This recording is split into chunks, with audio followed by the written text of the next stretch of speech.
मस्जिदुल हराम, मक्का मुकरमा और मस्जिद नबवी मदीना मुनव्वरा में नमाज ईद के रूह परवर इज्तिमात और नमाज ईद अदा कर दी गई है। तमाम खलीजी रियासतों में ईद उल अज़हा आज मनाई जा रही है और मस्जिदुल हराम, मक्का मुकरमा के रूह परवर मनासिर भी आपको दिखा रहे हैं। इस वक्त नमाज ईद के बाद खुतबा दिया जा रहा था।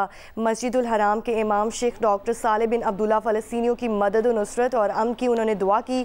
खुतबा हज में मुसलमानों पर तकवा इख्तियार करने और अल्लाह और उसके रसूल की तालीमात पर अमल पैरा होने पर जोर दिया।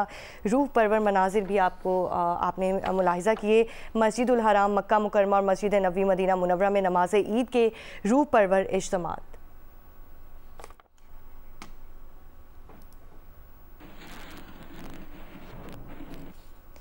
और हज्जाज मुज़दलिफ़ा से वापस मिना जाकर आज बड़े शैतान को कंकरियाँ मारेंगे, जानवरों की कुर्बानी करेंगे, सर मुंडवाएंगे और एहराम खोल देंगे। हज के रुकने आज़म वक़ूफ़े अरफा की अदायगी की गई। फ़लस्तीनियों के लिए खुसूसी दुआ की गई। मस्जिदुल हराम के इमाम शेख डॉक्टर साले बिन अब्दुल्ला ने कहा कि ए अल्लाह, फ़लस्तीन में हमारे भाइयों को दुश्मन पर गालिब फरमा, फ़लस्तीनी भाइयों को अपनी पनाह में ले ले, उन्हें अमन अता कर। खुतबा हज में मुसलमानों पर तकवा इख्तियार करने और अल्लाह और उसके रसूल की तालीमात पर अमल पैरा होने पर जोर दिया गया। कहा गया कि वालिदैन से सुलह रहमी और हुस्न सुलूक, नरमी से बात करना और वादों की तकमील ईमान का हिस्सा है।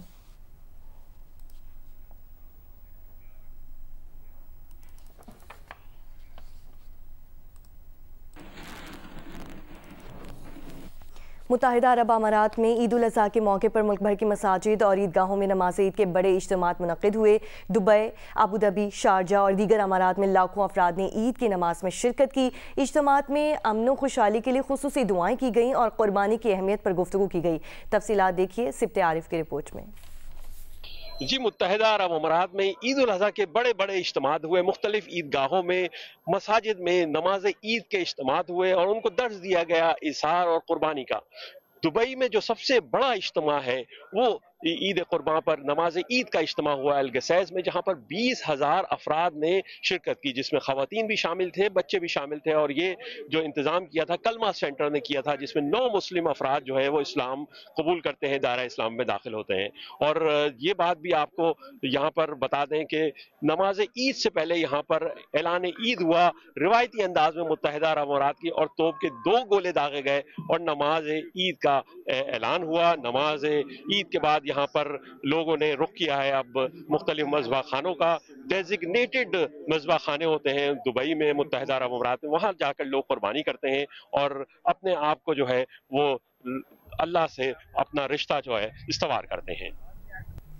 और मुल्क भर की तरह कराची में बोहरी बरादरी आज ईद उल अज़हा मजहबी जोशो जज्बे के साथ मना रही है। कराची में ताहिरी मस्जिद में बोहरा बरादरी की नमाज ईद का बड़ा इज्तिमा हुआ। नमाज ईद में मुल्क कौम के लिए खुसूसी दुआएं की गईं। नमाज ईद के बाद एक दूसरे को मुबारकबाद दी गई। नमाज के दीगर इज्तिमात सदर, पाकिस्तान चौक, हैदरी, बलोच कॉलोनी समेत मुख्तलिफ इलाकों में हुए। नमाज ईद के बाद बोहरा बरादरी ने सुन्नत इब्राहिमी पर अमल करते हुए जानवरों की कुर्बानी की। नमाज ईद के मौके पर सिक्योरिटी के सख्त इंतजाम किए गए थे।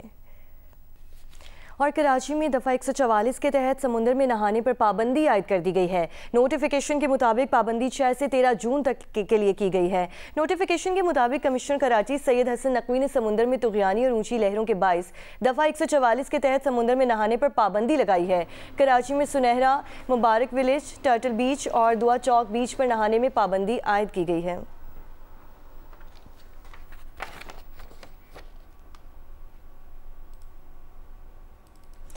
महकमा मौसमियात ने ईद पर शदीद गर्मी की पेशगोई कर दी। आइंदा हफ्ते के दौरान हीट वेव की शदीद लहर मुल्क के मैदानी इलाकों को अपनी लपेट में ले सकती है। 7 से 8 जून के दौरान बेशतर मैदानी इलाकों में दिन के दर्जा हरारत में मामूल से 8 डिग्री सेंटीग्रेड तक इजाफे का इम्कान जाहिर किया गया है।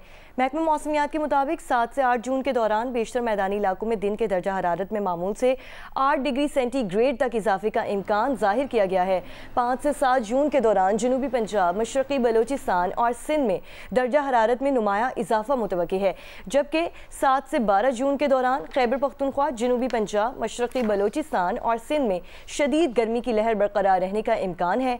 महकमा मौसमियात ने शहरियों को गर्मी की शिद्दत के दौरान गैर ज़रूरी सफ़र से गुरेज करने, धूप में निकलते वक्त सर को ढांपने, हल्के रंग के कपड़े पहनने और पानी का ज़्यादा से ज़्यादा इस्तेमाल करने की हिदायत कर दी है ताकि जिस्म को ठंडा रखा जा सके।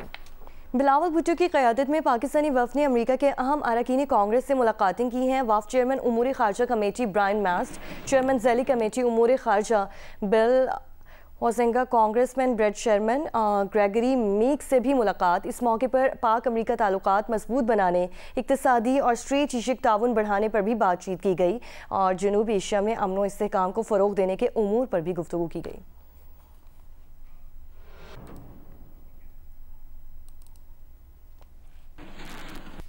वज़ीर आज़म शहबाज शरीफ सऊदी वली अहद मोहम्मद बिन सलमान की दावत पर सऊदी अरब पहुँच गए हैं। वज़ीर आज़म शहबाज शरीफ पाक भारत कशीदगी कम कराने में सऊदी किरदार पर इज़हार तशक्कुर करेंगे। वज़ीर आज़म शहबाज शरीफ के साथ नायब वज़ीर आज़म और वज़ीर ख़ारजा इस्हाक़ डार और फील्ड मार्शल आसिम मुनीर भी होंगे।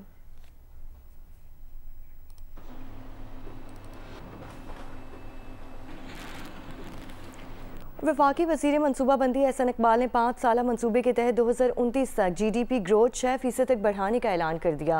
उन्होंने कहा कि 5 सालों में मईशत का हजम $600 अरब तक ले जाएंगे। उन्होंने कहा कि 2029 तक वफाकी तरक्याती बजट 1700 अरब जबकि सूबों का तरक्याती बजट 2338 अरब रुपये तक बढ़ाएंगे।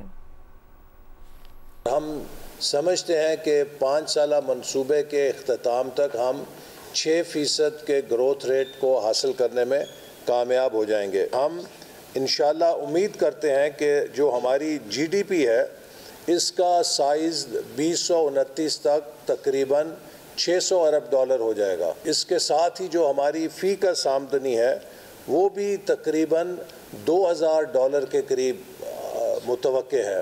मई के महीने में हेडलाइन इन्फ्लेशन 3.5% है, जो कि गुज़श्ता साल 11.8% थी। गुज़श्ता 3 सालों के अंदर पाकिस्तान में बैरून मुल्क से आने वाली तरसीलात में $10 अरब का इजाफा हुआ है। आज से 3 साल पहले हमारी रेमिटेंसेस $27 अरब थी, आज वो $37 अरब पे पहुंच गई हैं। एक state of the art education देने के लिए और एक रिसर्च को नेक्स्ट लेवल पे ले जाने के लिए Danish university of emerging technologies कायम की जाएगी और ये दानिश यूनिवर्सिटी उस पैसे से कायम की जा रही है कि जो पैसा 190 मिलियन पाउंड का साबिक वज़ीर आज़म बानी PTI ने खुर्द बुर्द किया था।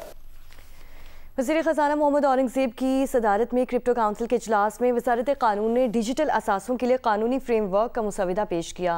अहम स्टेक होल्डर्स और तकनीकी माहिरीन के इश्तराक से तैयार करदा मुसविदे में गवर्नेंस के तरीक़ेकार और लाइसेंसिंग के प्रोटोकॉल शामिल हैं।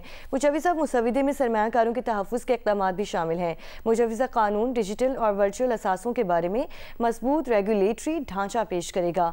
मावन ख़ुसूसी बराए ब्लॉकचेन और क्रिप्टो बिलाल बिन साकिब ने इजलास में वर्चुअली शिरकत की। वज़ीर ख़ज़ाना ने कहा कि ब्लॉकचेन और क्रिप्टो टेक्नोलॉजीज़ के मौशी फ़वाइद को बरोए कार लाया जाएगा। इजलास में मुसविदे का तफसीली जायज़ा और मज़ीद बेहतरी के बारे में तजावीज़ शामिल की गई हैं। मुसविदे की मंजूरी के अमल को तेज़ कानून साजी और मौसर नफाज को यकीनी बनाने पर इत्तफ़ाक़ किया गया है।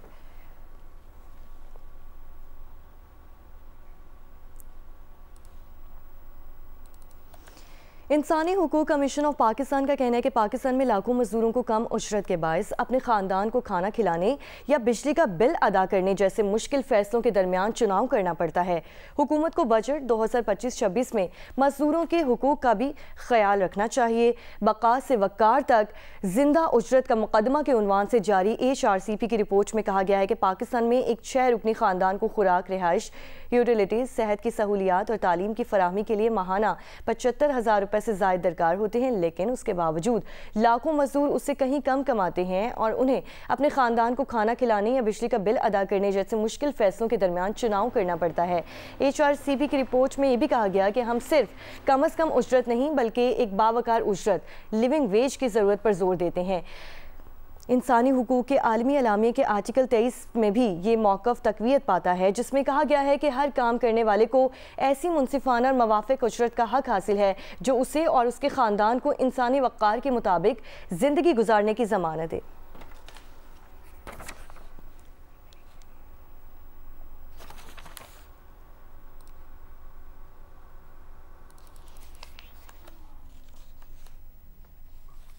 कौमी क्रिकेटर्स का असेसमेंट कैंप लाहौर में ख़त्म हो गया। 3 रोज़ में 22 कौमी क्रिकेटर्स की जायज़ा रिपोर्ट तैयार करके इन्हें मुस्तक़बिल का लाइहा अमल भी दे दिया गया है। हेड कोच माइक हेसन ने खिलाड़ियों से अलग अलग तफसीली मुलाकात की है।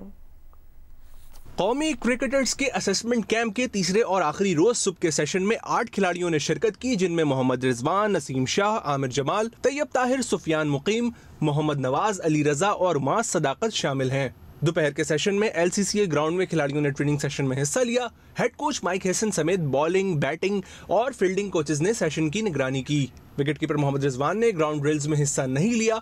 मोहम्मद रिजवान को मुलाकात में माइक हेसन ने दूसरे खिलाड़ियों की तरह मुस्तकबिल के प्लान्स के बारे में बताया। माइक हेसन ने मुस्तकबिल के लिए किसी भी खिलाड़ी के लिए किसी भी फॉर्मेट के दरवाजे बंद नहीं किए, लेकिन खिलाड़ियों को फॉर्मेट के मुताबिक प्लान जरूर दिए गए हैं। जराये का कहना है कि ईद की छुट्टियों के बाद रेड बॉल समेत दीगर खिलाड़ियों की असेसमेंट का प्लान तैयार किया जा रहा है और फिर खिलाड़ियों पर रिपोर्ट के मुताबिक नेशनल क्रिकेट एकेडमी में काम किया जाएगा। पाकिस्तान क्रिकेट टीम के हेड कोच माइक हेसन का कहना है कि T20 वर्ल्ड कप से कबल काफ़ी गेम्स हैं। अंदाज़ा है कि कौन सी प्लेइंग 11 बनानी है और किस अंदाज की क्रिकेट खेलनी है। आज की क्रिकेट में फील्डिंग में खिलाड़ियों को छुपाया नहीं जा सकता। हेड कोच माइक हेसन ने कहा कि मेरी फिलॉसफी ये है कि खिलाड़ियों को समझूं और फिर उनसे काम लूं, और इसके साथ खिलाड़ियों को यह एहसास दिलाना जरूरी है कि उनसे क्या तवक्कुआत वाबस्ता होती हैं। इन मकासद के हुसूल के लिए हम मुसलसल मीटिंग्स कर रहे हैं। माइक हेसन ने कहा कि टूर से हटकर भी खिलाड़ियों के साथ काम करूंगा और इस सिलसिले में PCB से बातचीत हो चुकी। उन्होंने कहा कि सलमान अली आगा पुरएतमाद हैं, इसलिए मैच के दौरान बार बार पैगाम नहीं भेजता। ख्वाहिश है कि पाकिस्तानी अवाम कहें कि अपनी टीम को खेलता देखकर अच्छा लगता है। उन्होंने कहा कि मेरे लिए फील्डिंग की बड़ी अहमियत है। आज के दौर की क्रिकेट में फील्डिंग में खिलाड़ियों को छुपाया नहीं जा सकता। T20 वर्ल्ड कप से पहले काफी गेम्स हैं। हमें अंदाजा है कि हमें कौन सी प्लेइंग 11 बनाना है और किस अंदाज की क्रिकेट खेलनी है। दुनिया के अमीर तरीन और ताकतवर तरीन शख्स में लफ्जी जंग छिड़ गई। इलॉन मस्क ने सदर ट्रंप के मवाक़से का मुतालबा कर दिया। इल्ज़ाम लगाया कि सदर ट्रंप का नाम बदनामे ज़माना जेफरी एप्स्टीन की फ़ाइल में है। कहा कि अगर उन्होंने मदद ना की होती तो ट्रंप इलेक्शन हार जाते। सदर ट्रंप का नाशुक्रा करार दे दिया। अमेरिकी सदर ने कहा कि डोनाल्ड ट्रंप ने दावा किया है कि इलॉन मस्क की नाराज़गी की एक ये वजह भी थी कि टेस्ला के सरबराह जिस शख्स को नासा का सरबराह देखना चाहते थे वो डेमोक्रेटिक था और उन्होंने इसीलिए जेरेड आइजकमैन की नामजदगी मुस्तरद कर दी थी। बोले सदर ट्रंप ने साथ ही धमकी दी कि वो स्पेस एक्स और टेस्ला के हुकूमत से मुआहदे भी ख़त्म कर देंगे, क्योंकि बजट में रकम बचाने का आसान तरीन तरीका यही है कि सब्सिडी और कॉन्ट्रैक्ट ख़त्म किए जाएं। ट्रंप के हामियों का कहना है कि इलॉन मस्क को वापस जनूबी अफ्रीका भेजा जाए। ट्रंप और मस्क के दरमियान इख्तलाफात की खबरों पर टेस्ला के हिस्से में 17.6% तक कमी आ गई है।